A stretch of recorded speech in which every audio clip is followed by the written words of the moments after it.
What if women's liberation didn't liberate women at all? We're told it brought freedom, equality, empowerment, that feminism rescued women from oppression and gave them choices, that society became more enlightened when it left behind the traditional home. But what if that's not the whole story? Because since this so-called liberation, families are breaking down, birth rates are crashing, millions grow up without fathers or mothers, mental illness, sexual confusion, and loneliness are rising, and nobody wants to talk about why.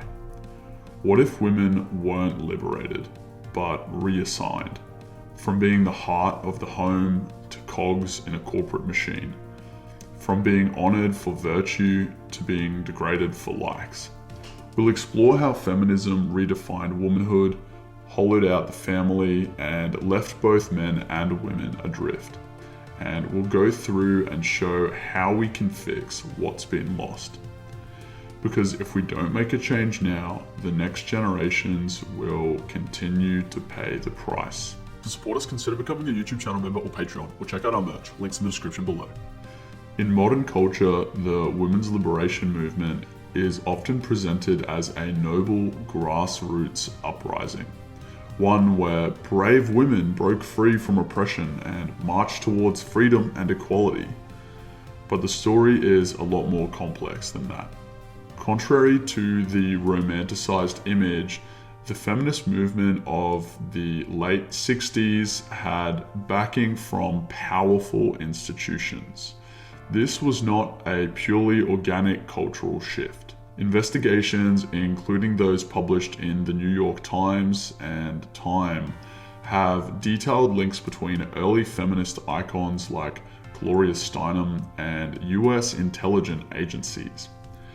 Declassified documents reveal that Steinem received early support from organizations funded by the CIA, including the Independent Research Service, an organization that helped steer youth culture and public messaging during the Cold War era. Steinem herself has acknowledged the connection, although she insists it was strategic and harmless. Why would such institutions take an interest in women's liberation? Well, because encouraging women to join the workforce served multiple interests. Economically, a two-income household meant more taxable income. Socially, children would be increasingly raised in public institutions rather than at home meant early shaping of values and beliefs of these children would be by the government, not by their parents. In short, moving women en masse from the home into the workforce aligned well with broader state control and their economic goals. Early feminist waves also weren't as harmless as often claimed. The suffragette movement had internal divisions. While some advocated simply for voting rights, others embraced extreme ideas that challenged the idea of family itself that had stood and led to prosperous families for 1600 years in the West prior. Figures like Elizabeth Cady Stanton and others in the early 20th centuries were critical not only of political inequality, but of traditional family roles. Some sought to liberate women from what they saw as oppressive domestic life, rather than to elevate the role of a woman. It's important to note that a lot of the early suffragette leaders were anti-family activists, not just kind-hearted equality seekers. But by the late 60s and early 70s, these ideas had evolved into a new cultural force. Feminism shifted from asking for equal opportunity to promoting a new social model. One where domestic roles were seen as oppressive, motherhood seen as limiting, and female fulfillment was seen as tied to primarily your education, career, and personal autonomy, which, now any actual conservative or, right-wing guy who's looking for a wife to raise their kids, doesn't care about those things. The foreign-owned media, universities, and advertising companies began to reinforce this feminism narrative. The homemaker was no longer celebrated, she became a symbol of oppression. The empowered woman of the future, we were told, was independent, career-driven, and unbound by tradition. But in reality, many of these ideals were shaped and amplified by institutions with interests beyond women's well-being, including those in politics, media, and finance. Here's what a few women in the 70s had to say about women's liberation. I don't take interest in women's lib, it doesn't worry me at all. I don't like it. Why don't you like it? I'd rather be the way I am. I like to be under my husband's thumb. I reckon the man should wear the pants, you know. He should sort of be the boss in the family, you know. Well, I'd rather him go out to work and earn the money than me go out and earn the money and look after the kids, you know. I think women are in great danger of being dominated by women, being told to liberate themselves by doing what other women want them to do. That to me is a great danger. Very telling. As we've already stated, the facts disprove the idea that the movement was purely organic or solely about the freedom of women. What was portrayed as a call for dignity and fairness was later revealed to serve a much broader agenda, one with lasting consequences for family, faith, and all Western nations. With the cultural shift of the late 60s and the 70s came profound changes in the structure of the home. At the heart of traditional Western society stood the nuclear family for a long time. Father, mother, children, each with distinct and valuable roles, each for their own. Feminism aimed to question, destabilize, and ultimately destroy this model that had proven the test of time, leading to healthy, functioning families in the West from around 300 AD up until the 1970s. And unfortunately, it succeeded in its doing so and bringing of destruction. Women were encouraged to leave the home and pursue careers, which in many cases brought a sense of financial independence. But the mass exodus from homemaking wasn't just a personal choice. It was pushed as a necessity. Media, academia, and pop culture suggested that staying home was regressive, while working outside the home was empowering. They shamed part of what it meant to be a woman, so that the new generation of women would not want to live this way. My mum is a very good example of this. She had a family, she had kids, and stayed at home, and she was made fun of by her sister, so my auntie, and her friends, where they laughed at her, calling her, "Oh, you're a breeder, that's all you are," making fun of her and making comments like that while they worked. And look who is more fulfilled now. My mom has kids and will have grandchildren and a family and legacy, whereas her sister and those friends are unfortunately miserable women in their 50s with no hope at having a family, no hope at having kids, no husband, and just a career that they worked for and really just doesn't and didn't satisfy them. And this is all a product of the women's liberation movement. One immediate consequence of this movement was, like we've been talking about, the breakdown of the family. Between 1970 and 1990, divorce rates skyrocketed in most Western nations, let alone where it is now in the 2020s. And scholars have linked this trend to several factors, such as the ridiculous no-fault divorce laws, shifting values and morals with the removal of Christianity from our culture and society, and the pressure on both partners to work, all of which women's liberation had a massive impact on.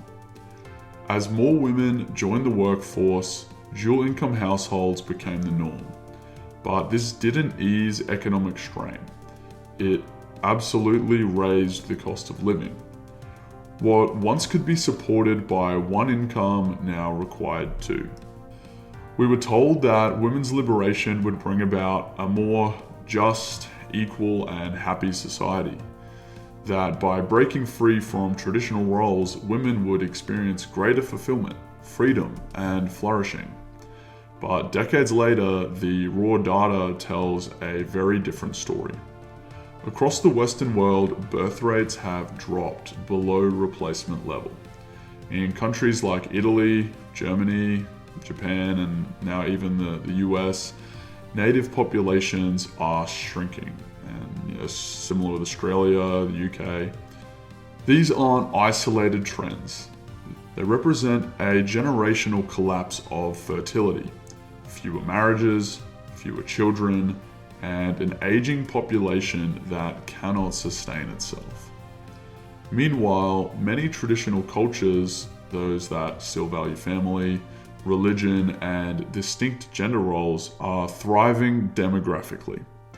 In parts of Africa, the Middle East, Southeast Asia, communities that stick to these strong families and roles and values, they continue to grow in population. The difference is not economic, but cultural. When motherhood is honored and family is prioritized, life multiplies. When it's dismissed, society declines. At the same time, studies have shown that women today are less happy, much less happy, than they were 50 years ago.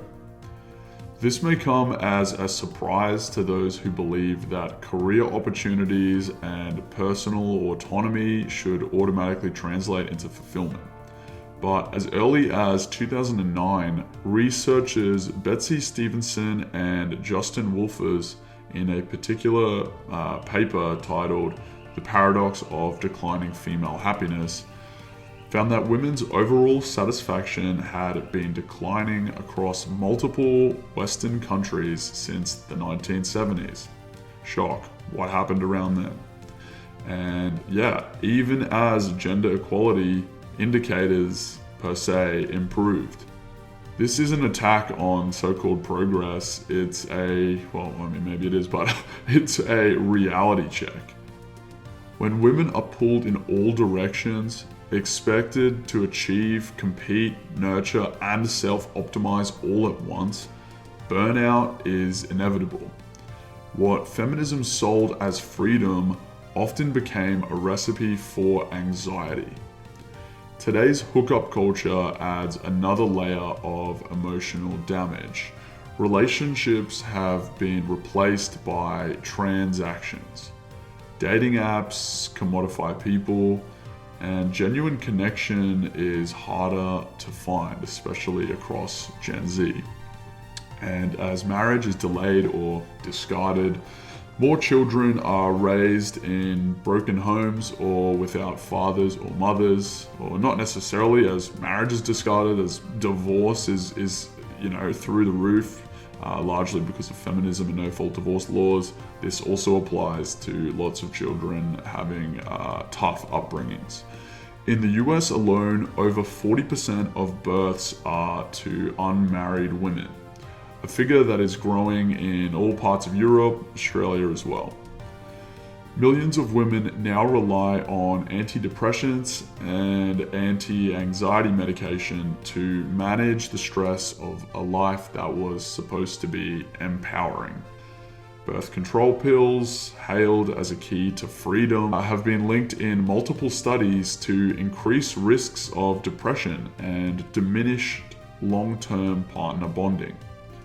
Meanwhile, state-run childcare has become a necessity, not a choice for some dual-income families. The most formative years of a child's life, once nurtured and raised by a mother at home, are now often handed over to rotating staff and institutional settings, with children increasingly spending their formative years in divorced and broken homes and these daycare centers, government schools. This leads to less moral teachings from parents, faith-based teachings, and more under secular, often left-wing instruction. Meanwhile, the traditional role of the father was eroded as feminism successfully removed the legitimacy of male leadership in the home over time. The roles were reversed or at least became blurred. This brought confusion, both within families and in broader gender dynamics. A culture that once revered fatherhood and motherhood began to treat both with skepticism and remove their defining factors, claiming, there's not much discrepancy. Marriage rates declined steadily from the 1970s onward, so did birth rates. Western countries are now facing demographic collapse, as previously stated, while mass immigration is replacing their native population. This isn't just about numbers as well, it's about purpose. For centuries, marriage, family, and faith gave life direction. But as feminist ideals reshaped society, many found themselves isolated, uncertain, and searching for meaning. Promises of liberation often led not to fulfillment, but to fragmentation. And in this generation, we are seeing now for the first time in all of history, these big boss girl women in their 40s, late 30s, 50s, lonely and depressed because they've got no husband, no family with no hope of changing that, having a barren womb, and are realizing what they prioritized in life, their career, does not and cannot give them the purpose that raising kids, grandkids, and having a family does as a woman. And frankly, it's actually really sad and unfortunate. This isn't about blaming all women. Many women simply followed the path society and the media promised and praised. But the result was a cultural shift with enormous costs. Weaker families, rising loneliness, and a generation uncertain about its identity and responsibilities. What feminism claimed to liberate women from, the home, the family, traditional roles, may actually have been the very structures most vital to individual well-beings and social stability of women. The so-called sexual revolution of the 1960s and 70s was hailed as a triumph of personal liberty. Feminist theorists and cultural influences pushed the idea that for a woman to be truly free, she must also be sexually unbound, unburdened by shame, tradition, or the expectations of chastity and modesty. Yet decades on, the consequences of this shift have not been liberation, but mass destruction. Before the sexual revolution, sexuality was largely tied to family, fidelity, and the future, specifically the bearing and raising of children within a stable marriage. But with the advent of mass contraception and the changing moral norms, sex was decoupled from commitment. Promiscuity was normalized, even, glamorized, and with it came an explosion in sexually transmitted infections, STDs, STIs, out-of-wedlock births, and the unaliving of babies through abortions. And as previously stated, part of this sexual revolution was lots of children growing up in broken homes, leading to increased rates of poverty, crime, depression, and educational disadvantages. And these are not just abstract things. These are real wounded families. And because of the social changes pushed largely, by women, it's the people behind it who funded it and backed it really, but on the front lines pushed by women, it is unfortunately women and children who are the ones suffering from these social changes the most, ironically. The popular slogan, "My body, my choice," came to symbolize a woman's right to autonomy, apparently. But stripped of its context, this phrase has also come to mean rejecting any higher moral framework, including the traditional or biblical views that life is a gift and sacred, and that our bodies are actually not our own, and that motherhood is not a burden, but actually a gift and a privilege. Under the banner of personal freedom and, in reality, selfishness, we are now in a culture where we can unalive babies legally for the first time in 1600 years since that's been legal. Talk about selfish pagan regression, and people are calling it progress. And the crazy thing is that it's supported en masse by, weak men and liberal women, and even some conservative women. People used to understand their body is not just a vessel for their own pleasure or their own function, and that life is greater and bigger than just themselves. Womanhood is not a random biological occurrence. It's a design seen through history and ultimately made by God. When culture redefines that design according to trends and ideologies, the result is not freedom. It's disorientation and chaos. And we are seeing that chaos everywhere. The rise of pornography, now just a click away, is another symptom of this sexual freedom. Feminist thought, especially in its third wave and postmodern iterations, emphasized the deconstruction of modesty as a form of empowerment. In practice, this opened the floodgates to cultural pornification, music videos, advertising, social media influences, and television programming increasingly reduce the female form to a commodity or an object for unrighteous, ungodly men to look at and to goon over, rather than protecting the dignity and honor of what women are created for. This shift has led to women being more degraded than at any point in history. When everything in the culture becomes sexualized, from marketing to school curriculums, the boundaries that once were in place to protect innocence, marriage, and identity are now dismantled. Even the language has changed. The normalization of vulgar speech, especially among females and public figures, is now celebrated as bold and empowering. But is it really? From viral TikToks to primetime comedies, aggressive, profane, and often combative female personas are increasingly held up as modern role models. The once common virtues for women of gentleness, grace, and being reserved are now framed as weak or inadequate. Feminism promised empowerment, but in disregarding modesty, reverence, and the traditional idea of womanhood, it created a vacuum. In its place, offered defiancy, not dignity.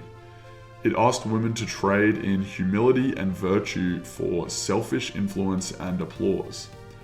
But as time has gone on, that applause has proved unfulfilling for most women. Envy replaced gratitude, rebellion replaced responsibility, and the beauty of distinct male and female roles designed to complement, not compete, was cast aside for a vision of sameness that ignored the richness of difference. But no ideology can override human nature forever. The cracks are more than showing, the problems are extreme. Many women, especially younger ones, report confusion about their roles, dissatisfaction in modern dating, and disillusionment with career-first narratives. Like, I've literally seen this with people that I know who aren't even, maybe right-wing politically. They were just kind of center. That a lot of women, dissatisfied young women in Gen Z with this way of life. They sense something is off, that in casting off the old rules, we may have cast off a lot of wisdom. There is still time to recover what has been lost though. reverence for life, honor in motherhood, joy in homemaking, and moral clarity that cherishes women not for how loud they are or for, them having heaps of opinions, but actually for how deeply they nurture and love a family. Feminism claimed it would liberate women from economic dependence. And in some respects, it actually did. Women now lead businesses, sit on boards, etc. But what is rarely acknowledged is the hidden cost of this shift in well-being. When millions of women entered the workforce en masse in the 1970s and 80s, it created a dramatic shift in household economics. Politicians and economists celebrated the rise of two-income households, but soon prices adjusted, rents rose, and housing costs ballooned. Consumer expectations expanded, and what used to be optional, both parents working, quickly became close to mandatory. This is known as the two-income trap. What once could be maintained on a single income, modest housing, schooling, food, etc., is now required for both partners to pretty much be working full-time, often with debt to cover. Dual-income households became the norm, not because of choice, but because of necessity. The system evolved to expect and, unfortunately, depend on it. And women bore the brunt of that transformation. The women that still wanted a family now had to juggle work full-time most of the time, raising kids, childcare, homemaking, etc., and has left many, many women drained. Far from being liberated, many women found themselves simply overextended. They were told they could have it all, but were given no roadmap for the cost, emotionally, relationally, or even spiritually. We now face the results. Rates of anxiety and depression among women have surged in the past 4 decades. According to numerous studies from the UK, US, and Australia, women, especially younger and middle-aged, are now more likely than men to be prescribed antidepressants and anti-anxiety medication. This is not a small trend. It's a crisis of meaning.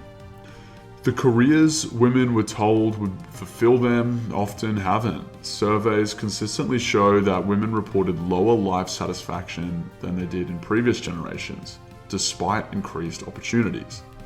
Burnout is really common, as previously mentioned, and the corporate world, once seen as the arena of self-actualization, is now being reassessed by many as a place of endless striving and emotional depletion for a lot of women. Meanwhile, the skills that once defined the home, cooking, nutrition, hospitality, child rearing, herbal medicine, and intergenerational care, have been declining rapidly. Generational knowledge, once passed on from mother to daughter, grandmother to daughter, has been completely outsourced, to things like YouTube videos, schooling systems, or even just forgotten altogether. The narrative that careerism is inherently superior to homemaking, that a woman's worth is tied to her productivity or salary, has robbed generations of women in the joy and peace that the domestic sphere offers, and it has ruined the mental state and mental health of women en masse. It's time to ask the question, what is truly liberating? Is it endless economic striving, or is it recovering the way of life where women are celebrated for their virtue, not vanity, their nurturing, not their net worth? Women are not meant to be machines, they are nurturers. And if we are to rebuild the West, it will not be through GDP, board meetings, or women in board meetings, or even things like mass immigration and stuff like that. But it'll be through restored homes, revived marriages, and true strong families. And if you're enjoying this video so far, hit a like to help me out. And as feminism advanced its cause in the public sphere, it didn't merely elevate women, it often did so by tearing down men. From the early days of second wave feminism, one of the dominant refrains was that men were the source of women's oppression, apparently. Patriarchy, once understood as a model of male responsibility and sacrificial leadership within family and faith, was redefined as a system of domination. Masculine authority, instead of being seen as protective and life-giving, was painted as inherently evil, abusive, or obsolete. This framing profoundly reshaped public discourse. Popular media, educational institutions, and even government messaging began promoting the idea that male leadership was not just outdated, but apparently dangerous. The strong male leader archetype, once respected in both the home, church, and communities, was gradually replaced with a new label, toxic masculinity. The concept of toxic masculinity was pushed under the guise of calling out abusive behavior, but in reality, it was a blanket term used to critique nearly any form of traditional manhood: stoicism, assertiveness, physical strength, or even leadership. The result was not a healthier masculinity, but a confused, weak, and passive one.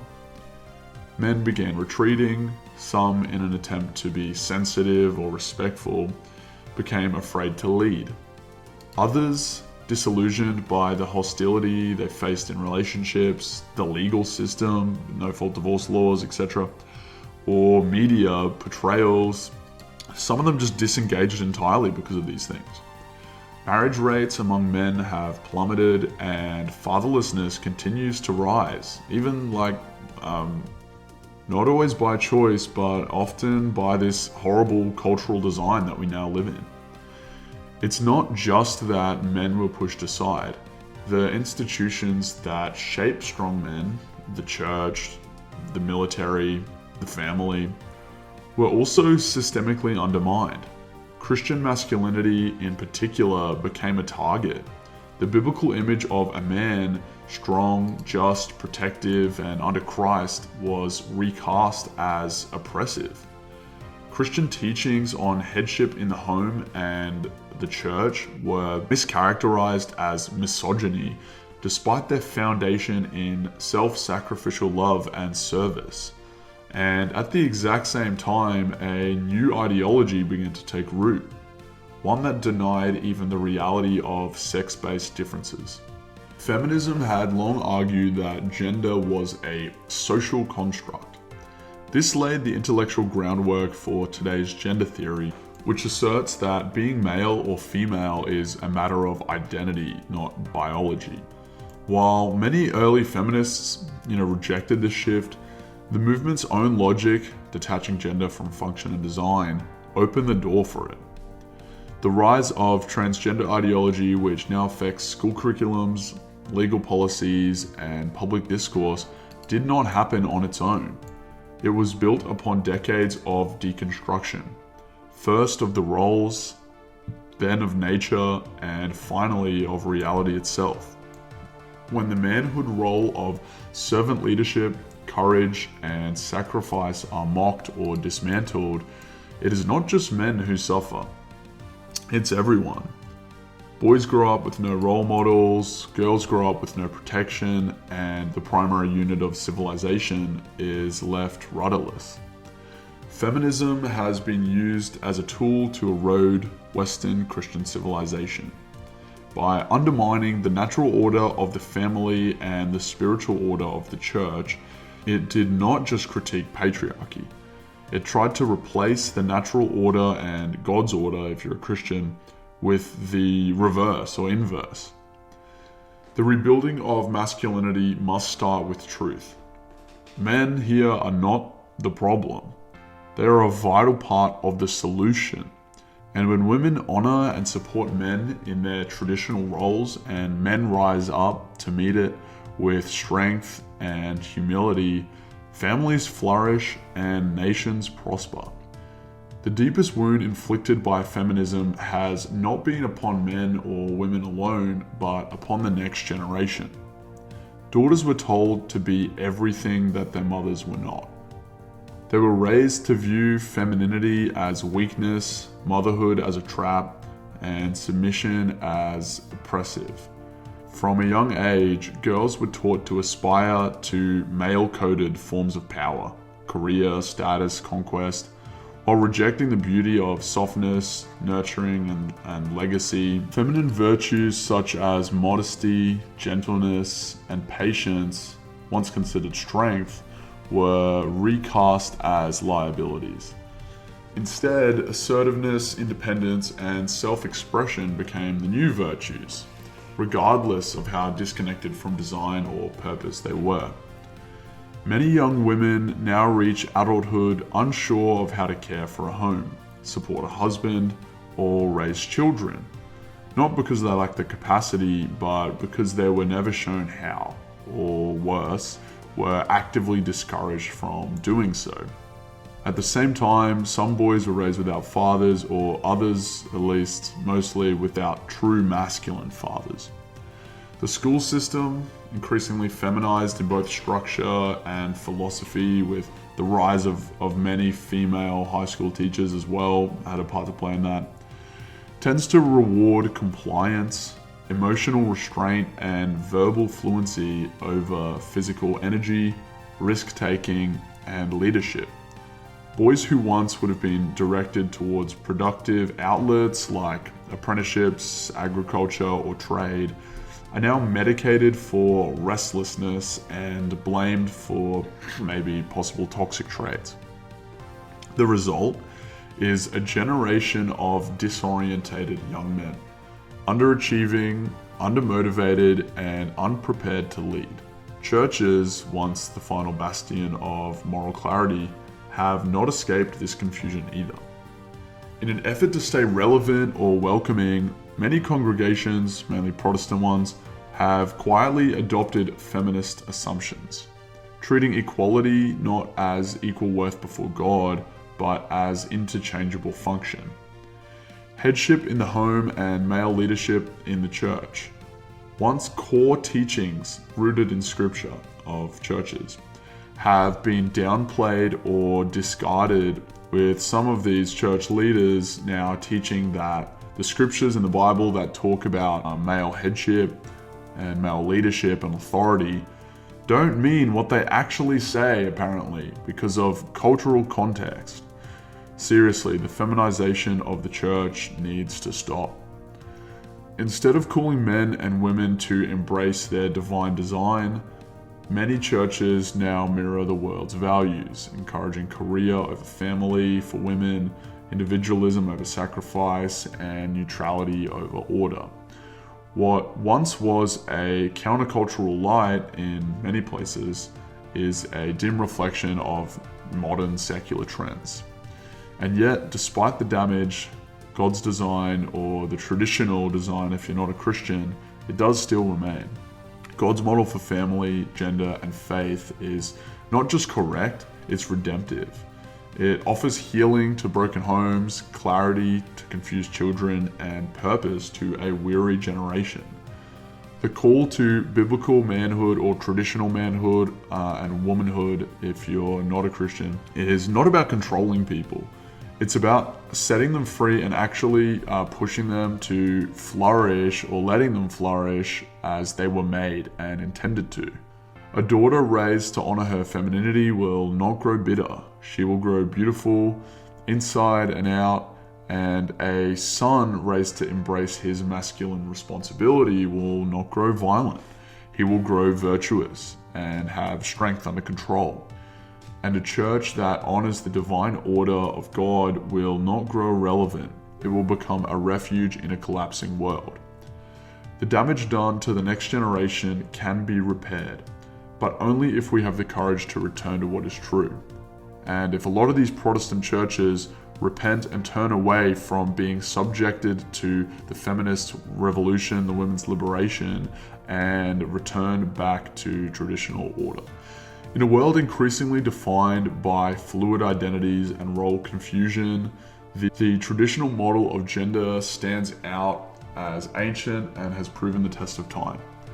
It offers something the world cannot: clarity, purpose, and rooted in divine wisdom if you're following it biblically.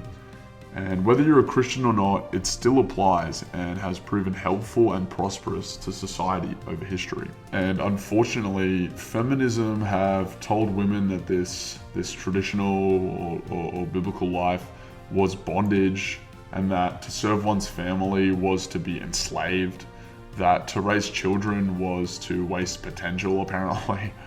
Traditionalism in its purest Christian form is about recognizing that the God who made us also knows what's best for us.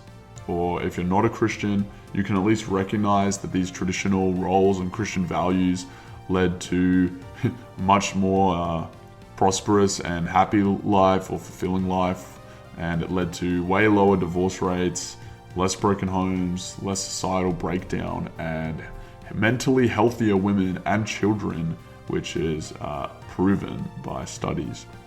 We don't need to invent a new model for human flourishing. We just need to return to the one that already has been proven to work. When the family breaks down, the nation follows. This truth, so old it once went unquestioned, has been forgotten in modern discourse, but the consequences are becoming impossible to ignore. A weakened home produces a weakened people. And when the foundational unit of society is fractured, the entire structure of the nation begins to wobble. As families have declined, the state has expanded. What once was managed at the kitchen table or living room, discipline, education, identity, and values, is now regulated through government agencies, public schools, and bureaucratic programs.